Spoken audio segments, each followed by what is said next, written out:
أنا أتصور بأن فريق برشلونة الآن في نسق تصاعدي، ولذلك أتوقع فوز برشلونة على باريس سان جيرمان، وخصوصا أن المباراة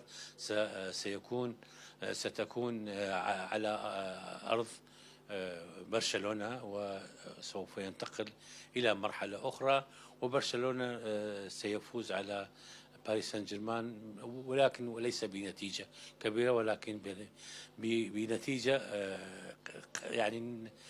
ربما 1-0 أو 2-0. فيما يتعلق بلعبة برشلونة وباريس سان جيرمان، أتوقع ستكون لعبة حماسية، وبرشلونة سيحقق الفوز بهدفين مقابل هدف. أما المباراة الأخرى أتوقع فوز دورتموند وخروج أتلتيكو. أنا أتوقع المباراة برشلونة وباريس، برشلونة 2 وباريس 1.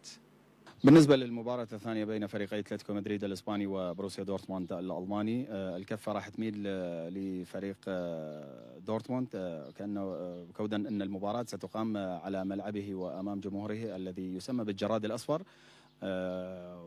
أتمنى يتأهل الفريق الألماني إلى المربع الذهبي لملاقاة برشلونة.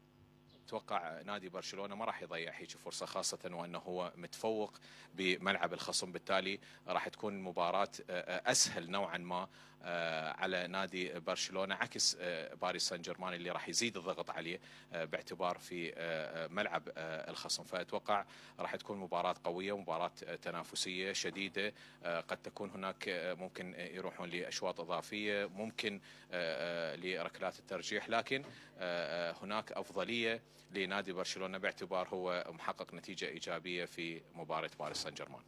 توقعاتي لمباراة فوز برشلونة 2-0. أنا أتوقع برشلونة راح يفوز، لأن أنا مشجع برشلوني، والنتيجة حسب أعتقد 2-1. بالنسبة لمباراتي دور الإياب في دور ربع النهائي بطولة دوري أبطال أوروبا، فيما يتعلق بلعبة أو مباراة برشلونة ونادي باريس سان جيرمان، أتوقع أن تنتهي المباراة بالتعادل الإيجابي نتيجة 1-1. أما فيما يتعلق بمباراة بروسيا دورتموند وأتلتيكو مدريد، أتوقع فوز أتلتيكو مدريد الإسباني بنتيجة 2-1.